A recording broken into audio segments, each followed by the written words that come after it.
There's a kind of frustrating conversation I sometimes find myself having where someone will say to me, "You're always talking about how if we have artificial intelligence systems with very powerful general purpose capabilities, but their goals aren't well aligned with ours, that could go very badly." And you always leave this very vague. My question is, specifically what would happen, right? It's just a piece of software on a computer. I have a very hard time imagining how something like that could actually be dangerous. Like, what could it actually do? You never talk about specifically what the AI would do. And it's true, I do tend to leave that aspect fairly open, and that's deliberate. It's for a couple of reasons. First is, any specific story I can tell you about how an AI system could do a lot of damage is going to sound like science fiction. In fact, it's going to be a specific story about technology that doesn't currently exist. So it's going to be science fiction by definition. And this causes a lot of people to dismiss what you're saying.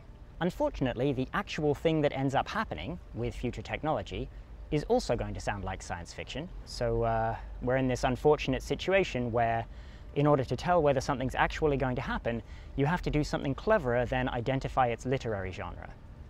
But since not everyone is there, I try to avoid specific scenarios.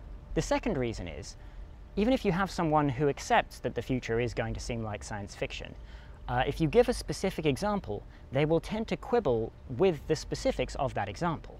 They'll say, "Oh, but I don't think that an AI system could actually do that." Or perhaps they'll accept that an AI system could do it, but then they'll be thinking of like things that we could do as humans that might counteract that. And this is all kind of beside the point. It's like, imagine you find yourself talking to an amateur chess player who's discovered an opening that they're very proud of, that they've been able to use very successfully against all of their other amateur chess player friends. And they say, "Okay, great, this is it. I'm going to bet my life savings that I can beat Magnus Carlsen." And you would want to say to them, "I don't think this is a good idea. I'm pretty sure you're going to lose." And they might reply, "Well, what's Magnus Carlsen going to do? This opening is really good. I can't think of any move that he could make whereby he could beat me." And it's very difficult to respond to that, because I'm not a chess player. I don't know what move Magnus Carlsen is going to make, but I do know he's going to beat you. And it's kind of natural to be suspicious when I'm just telling you that you'll lose and I'm not able to name any specific course of action by which that might happen, but that is the situation we find ourselves in.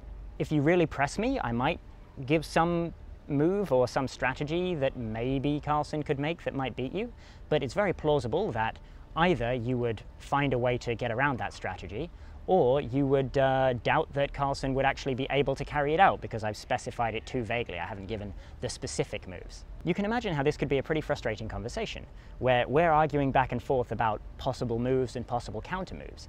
And we could do that all day. It doesn't get at the actual point, which is that you just cannot expect to win against a superior opponent. Thankfully, this whole situation is not inevitable, because we get to build the AI system. The challenge is in building an AI system that isn't playing against us. That's much more difficult than it sounds, but by no means impossible. And that's the task of AI alignment research.